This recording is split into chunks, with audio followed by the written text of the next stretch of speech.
درود پاک۔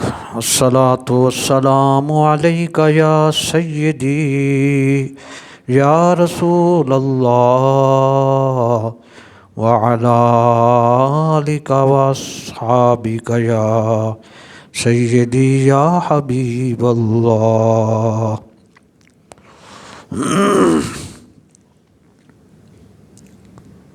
آج گفتگو کا جو موضوع ہے وہ ایک نئی سازش یہود و نصارہ کی طرف سے شروع ہوئی ہے، جس کو انہوں نے ابراہم ایکارڈ کا نام دیا۔ یہ موضوع ہے ابراہم ایکارڈ، مسلم امت کو ایمان سے محروم کرنے کا منصوبہ۔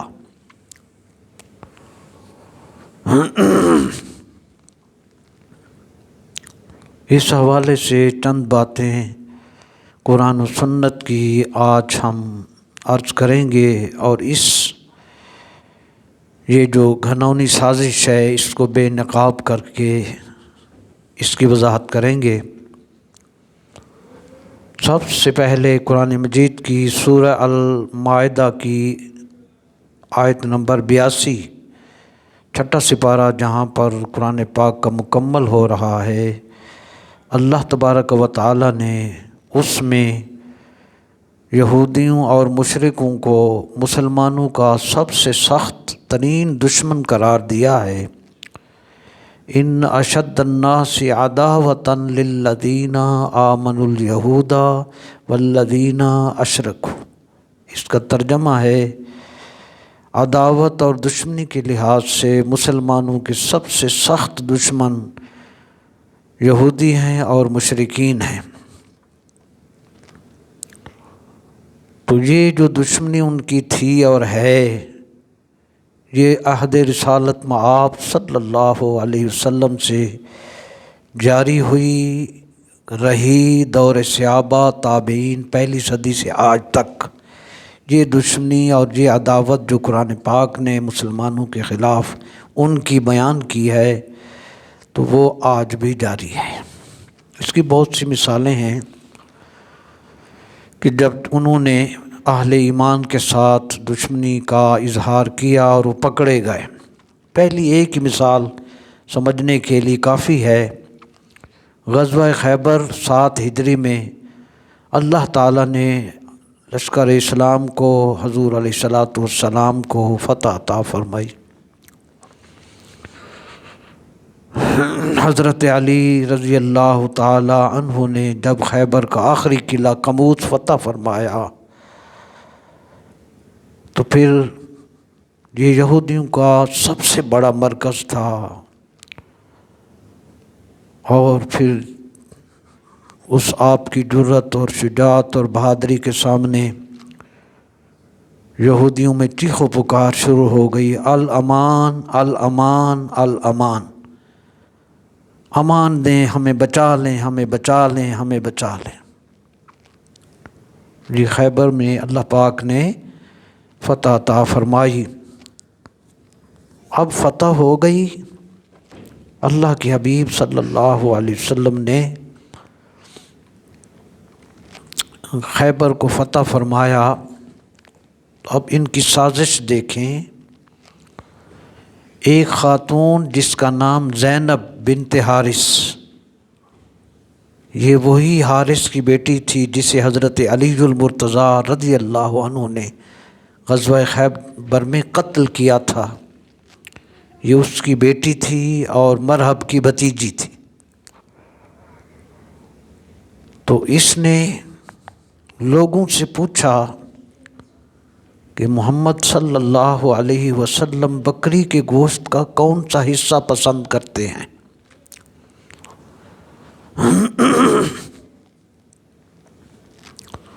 اسے بتایا گیا کہ نبی علیہ الصلاۃ والسلام ران اور شانے کا گوشت یعنی دستی اور ران کا گوشت پسند فرماتے ہیں۔ چنانچہ اس خاتون نے بکری کا ایک بچہ ذبح کر کے گوشت تیار کیا، اور اس گوشت میں ایسا زہر ملایا جو بہت ہی تیز اثر کرنے والا تھا اور جس کے استعمال سے فوری نتیجہ موت ہی تھی۔ معزز برادران، اس خاتون نے وہ گوشت تیار کر کے نبی پاک صلی اللہ علیہ وسلم کے سامنے رکھ دیا۔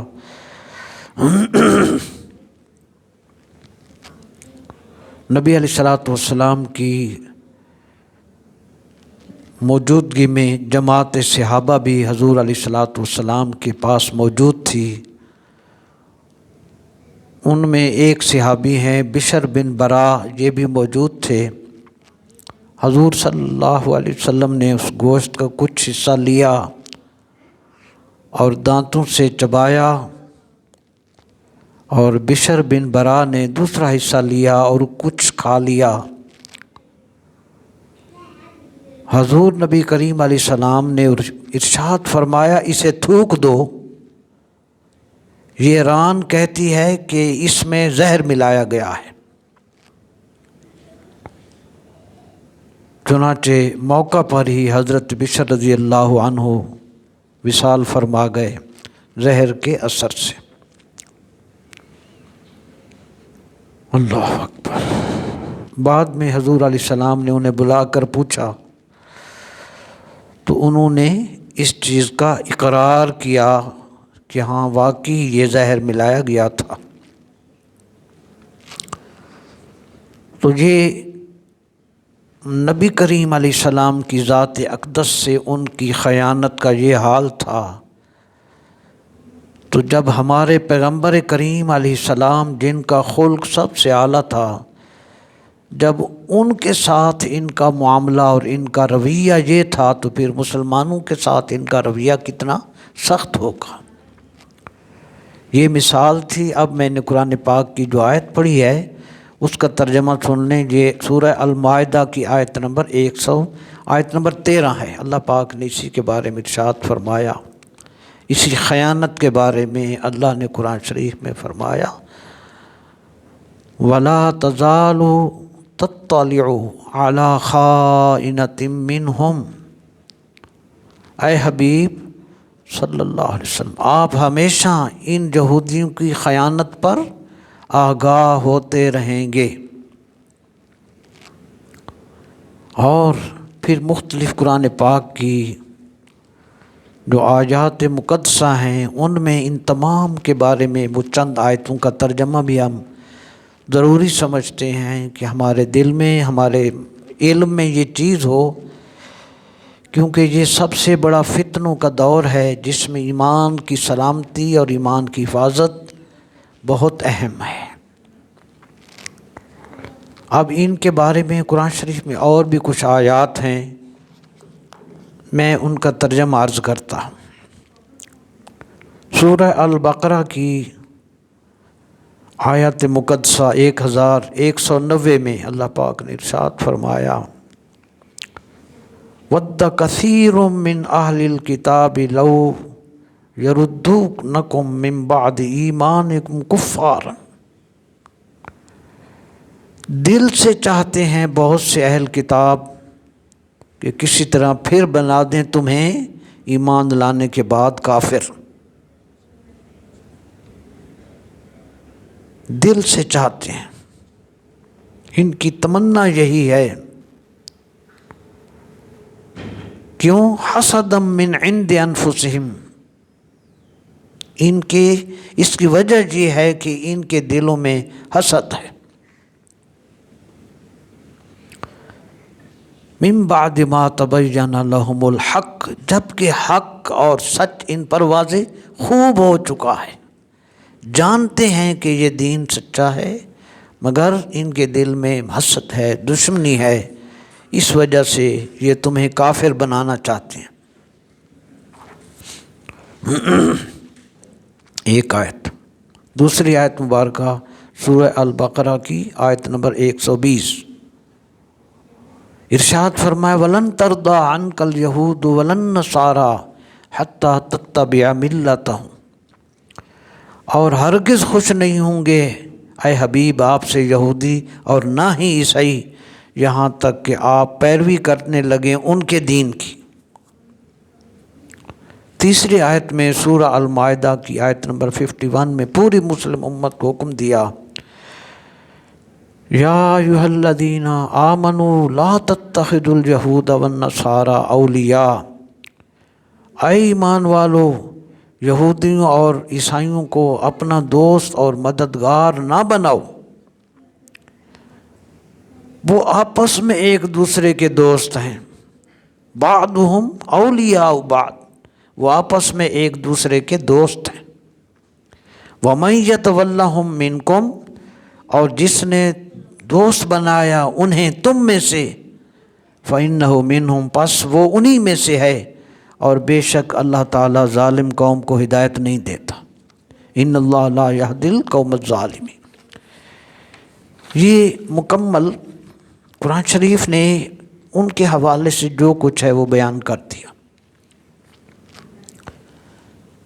تو یہ دشمنی حضور پاک علیہ السلام کے دور مقدس سے لے کے اب تک ہر دور میں جاری رہی۔ اگر ہم تاریخ پر نظر ڈالیں، سوائے صدیق اکبر رضی اللہ عنہ کے 3 ہمارے خلفاء راشدین، حضرت عمر فاروق، حضرت عثمان غنی، حضرت علی المرتضیٰ شیر خدا رضی اللہ عنہم اجمعین، ان تینوں کو شہید کرنے کے پیچھے انہی لوگوں کے ہاتھ تھے، انہی کی سازشیں تھیں۔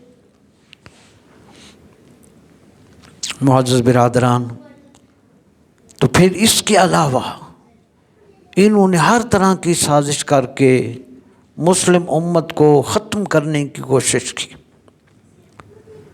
امت کے علماء میں اختلاف کو بڑھا چڑھا کے بیان کرنا، مرزا قادیانی کو نبی متعارف کرانا، اور پھر دشمن اسلام کی کاوشیں سوشل میڈیا کے ذریعے اہل اسلام میں بے حیائی اور برائی کو عام کرنا، تاکہ مسلمان خود ہی اپنے دین کے خلاف لباس بھی وہی پہنیں، باتیں بھی ویسی کریں، اور تمام برائیوں میں ملوث خود ہو جائیں۔ یہ بھی سازش انہی کی طرف سے ہے جن کو مسلم امت تیزی سے جس کی طرف بڑھ رہی ہے۔ معزز برادران، اب اسی حوالے سے ایک اور منصوبہ اتحاد مذاہب کے حوالے سے نیا آیا۔ خاص بات ہے یہ ابراہم ایکارڈ کے حوالے سے، جس کی میں وضاحت کرنا چاہتا ہوں تاکہ یہ چیزیں محفوظ ہو جائیں اور ہم اس برائی کے خلاف اپنا فرض ادا کر سکیں۔ یہ پس منظر تھا تمام مشرکین اور یہودیوں کی دشمنی کا۔ اسی دشمنی اور خیانت کے اظہار کے حوالے سے اب یہ ایک اور منصوبہ ابراہم ایکارڈ متعارف کرایا گیا ہے۔ یہ منصوبہ اتحاد مذاہب کے حوالے سے ہے۔ اس کے 2 نقطے ہیں مین، کہ مذاہب کو اکٹھا کریں جی، یعنی اسلام، یہودیت، عیسائیت کو اکٹھا کرنا، یکجا کرنا۔ دیکھیں نا، سب سے پہلے اسلام کا نام لیا، پھر بعد میں ساتھ یہودیت اور عیسائیت یکجا کرنا، اسی کا نام معاہدہ ہے ابراہم ایکارڈ، جن میں یہ تجویز ہے کہ ایک ہی جگہ مسجد، چرچ اور مندر بنائے جائیں، اور دوسرا جز یہ ہے کہ قرآن، تورات اور انجیل کو ایک ہی جلد میں شائع کر دیا جائے، تاکہ ہر ایک کو آزادی ہو، جو چاہے کرے، جہاں چاہے عبادت کرے۔ اس کا نام ہے جو میں نے عرض کیا اس موضوع کا۔ یہ تجاویز عالمی طاقتیں اسلامی ملکوں کے سربراہوں کو اکٹھا کر کے انہیں بھیجتی ہیں، اور پھر انہیں حکم ہوتا ہے کہ اپنے ملکوں میں اس کا تعارف کروائیں، اس پر عمل کروائیں، اس کو نافذ کروائیں۔ سب سے پہلے جو ریکارڈ میں چیز آئی ہے، سعودی عرب میں یہ چیز بھیجی گئی، محمد بن سلمان کے ذریعے اس کا آغاز کیا گیا۔ چنانچہ الحمدللہ قرآن شریف میں موجود ہے ولا یزالون یقاتلون، یہ ہمیشہ تم سے قتل و غارت کرتے رہیں گے، یقاتلونکم حتی یردوکم عن دینکم، یہ ہمیشہ قتل و غارت کرتے رہیں گے اور تمہیں تمہارے دین سے پھیر دیں گے، ہٹا دیں گے، تمہیں تمہارے دین سے آؤٹ کر دیں گے، ان استطاعوا، اگر یہ کر سکیں۔ معزز برادران، یہ تجاویز سعودیہ عرب میں بھیجی گئیں تو اللہ کا شکر ہے کہ اس ملک میں بھی ابھی علماء حق موجود ہیں۔ ان علماء نے اس تجویز کا جائزہ لیا اور اس پر ایک فتویٰ صادر کیا گیا، وہ میرے پاس موجود ہے، میں اس کی تحریر اور وہ سارے نکات آپ تک پہنچا رہا۔ تو محمد بن سلمان کے ذریعے اس کا آغاز ہوا اور سعودی علماء کرام نے اس کے خلاف فتویٰ صادر کیا ہے، اور اس پر انہوں نے 9 دلائل پیش کیے اور کہا کہ کسی مسلمان کو اس یہ جو معاہدہ ہے اس کی حمایت کرنا اور ان خیالات کی اشاعت کرنا یا اس کے پروگراموں اور سیمینار میں شامل ہونا یا سوشل میڈیا کے ذریعے اس پروگرام کو دیکھنا ہرگز جائز نہیں ہے۔ یہ انہوں نے فتویٰ پیش کیا، اس پر وہ میں آپ کو سارے پوائنٹس لانا چاہتا ہوں۔ کافی تفصیل کے ساتھ ان علماء نے یہ فتویٰ تحریر فرمایا۔ سعودی عرب کی مستقل فتویٰ کمیٹی ہے، اس نے فتویٰ نمبر 19402 کے مطابق، یہ نمبر ہے اس فتوے کا، پہلے حمد و صلوات کا ذکر کیا، اللہ کی تعریف کی، حضور پر درود شریف بھیجا، اس کے بعد اسی ابراہم ایکارڈ کے خلاف فتویٰ میں انہوں نے یہ دلائل لکھے۔ نمبر 1،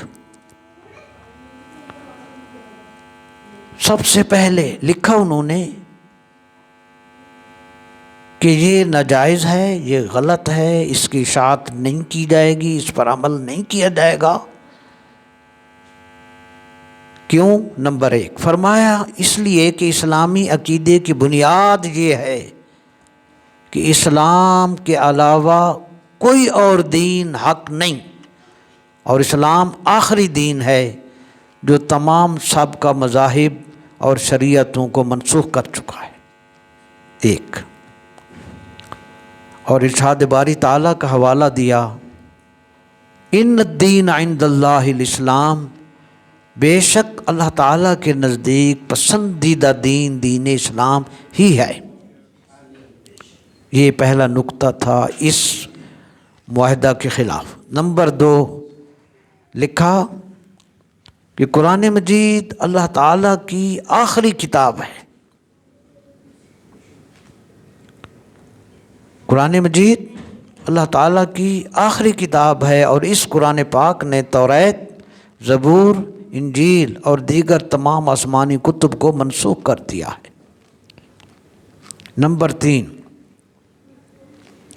توریت انجیل کے منسوخ ہونے کے ساتھ ساتھ ان میں خود ان کتابوں میں تبدیلی، خود ساختہ تبدیلی، جس کو تحریف کہتے ہیں، یحرفونہ کا لفظ پہلے سپارے میں ہے، من بعد ما عقلوہ، یہ لوگ اسی میں سمجھنے کے بعد خود تبدیلی کرتے ہیں۔ تو اسی کا حوالہ دیا کہ قرآن مجید میں موجود ہے کہ اس تورات اور انجیل میں تبدیلی اور تحریف کی گئی ہے۔ 3 ہو گئے۔ چوتھی دلیل، یہ معاہدہ اس لیے غلط ہے، یہ ابراہم ایکارڈ، کیونکہ حضرت محمد صلی اللہ علیہ وسلم آخری نبی ہیں اور آپ کے بعد کوئی نبی نہیں آئے گا۔ نمبر 5، آگے بڑا خاص جملہ ہے، اس کی قرآن شریف میں بھی موجود ہے، وَمَن يَبْتَغِ غَيْرَ الْإِسْلَامِ دِينًا فَلَن يُقْبَلَ مِنْهُ وَهُوَ فِي الْآخِرَةِ مِنَ الْخَاسِرِينَ۔ یہ اسی کا حوالہ دیا، فرمایا جو شخص اسلام قبول نہ کرے، خواہ وہ یہودی ہو، عیسائی ہو یا کوئی اور ہو، وہ کافر ہے، ایک اللہ کا دشمن ہے، اگر وہ توبہ نہیں کرے گا تو وہ جہنم کا مستحق ہے۔ آپ کہیں گے جی آپ خود کہہ رہے ہیں تو اس کا حوالہ کیا ہے؟ معزز برادران، تیسرا سپارہ جہاں مکمل ہو رہا ہے اس کے آخری رکوع میں یہ آیت ہے، اللہ پاک نے ارشاد فرمایا وَمَن يَبْتَغِ غَيْرَ الْإِسْلَامِ دِينًا فَلَن يُقْبَلَ مِنْهُ وَهُوَ فِي الْآخِرَةِ مِنَ الْخَاسِرِينَ۔ اسلام کے سوا جو کوئی اور دین طلب کرے گا، فَلَن يُقْبَلَ مِنْهُ، وہ اس کا دین، وہ اس کا نظریہ، وہ اس کا مذہب اللہ کی بارگاہ میں قبول ہرگز نہیں کیا جائے گا، وَهُوَ فِي الْآخِرَةِ مِنَ الْخَاسِرِينَ، اور وہ قیامت کے دن نقصان اٹھانے والوں میں سے ہوگا، جس کا اشارہ ہے وَالْعَصْرِ إِنَّ الْإِنسَانَ لَفِي خُسْرٍ، زمانے کی قسم انسان نقصان میں ہے۔ اللہ نے اسی کا تذکرہ فرمایا کہ جو دین اسلام کے علاوہ کوئی اور مذہب اختیار کرے گا ہرگز اس سے قبول نہیں کیا جائے گا، وَهُوَ فِي الْآخِرَةِ مِنَ الْخَاسِرِينَ، اور قیامت کے دن وہ نقصان اٹھانے والوں میں ہوگا۔ اس کا حوالہ دینا۔ نمبر 6، اللہ اکبر، یہ مالک کا نظام ہے، اگر دین کو مٹانے والے ہیں تو دین کو پھیلانے والے بھی زندہ ہیں، یہ میرے اللہ کا نظام چلنا ہے۔ ابراہم ایکارڈ کے بارے میں بات ہو رہی ہے۔ نمبر 6، یہ سعودی علماء کی کمیٹی، مستقل کمیٹی کا یہ فتویٰ ہے، 10 پوائنٹ اس کے اندر انہوں نے لکھے ہیں اس معاہدہ کے خلاف۔ 6 پوائنٹ، مذاہب کے اتحاد کی دعوت، ابراہم ایکارڈ ایک فتنہ انگیز اور مکر و فریب پر مشتمل گہری سازش ہے جس کا مقصد اسلام کو کمزور کرنا اور مسلمانوں کو مرتد کرنا، یعنی دین اسلام سے ہٹانا ہے۔ نمبر 7، اس دعوت کا نقصان کیا ہوگا؟ علماء نے لکھا فتویٰ میں، اس دعوت کا ایک اثر یہ ہوگا کہ اسلام اور کفر کے درمیان فرق ختم ہو جائے گا۔ یہاں میرے استاد صاحب نے بڑی اچھی بات کی تھی، خاص جملہ ہے۔ آج کل چونکہ لبرلزم ہے نا جی، او جی چھڈو پراں، اے گلاں نے، وہ کچھ نہیں ہوندا، جو مرضی کر لو۔ میرے استاد صاحب فرماتے سارے ٹھیک نے۔ میرے استاد صاحب مفتی محمد خان قادری رحمۃ اللہ علیہ فرماتے تھے، لوگو اگر سارے ہی ٹھیک تھے تو 1.25 لاکھ انبیاء کیوں بھیجے گئے؟ سوچنے کی بات ہے، کیا ضرورت تھی؟ اس لیے یہ جو کنسیپٹ ہے سارے ٹھیک نے تو پھر 1.25 لاکھ انبیاء کا آنا ہی کوئی مقصد نہیں تھا۔ نہیں، ٹھیک وہی ہے جس کو اللہ رسول صحیح کہہ رہا ہے، وہ راستہ صحیح ہے۔ اسی لیے انہوں نے پوائنٹ دیا کہ اس دعوت کا ایک اثر یہ ہوگا کہ اسلام اور کفر کے درمیان فرق ختم ہو جائے گا اور مسلمانوں کا کفار کے ساتھ بیزاری کا رویہ ختم ہو جائے گا، جس سے جہاد اور اللہ کے دین کو بلند کرنے کی جد و جہد کا سلسلہ ختم ہو جائے گا۔ نمبر 8، اگر کوئی مسلمان اس معاہدہ کی دعوت دے گا تو وہ دین اسلام سے خارج اور مرتد ہو جاتا ہے، کیونکہ یہ دعوت دین اسلام کے اصولوں کے منافی ہے۔ نمبر 9، مسلمان کے لیے اس معاہدہ کی دعوت دینا، حمایت کرنا، اس کے پروگراموں میں شرکت کرنا اور ایسے خیالات کو پھیلانا ہرگز جائز نہیں ہے۔ اور نیکسٹ، قرآن، توریت اور انجیل کو ایک جلد میں شائع کرنا یا مسجد اور چرچ اور مندر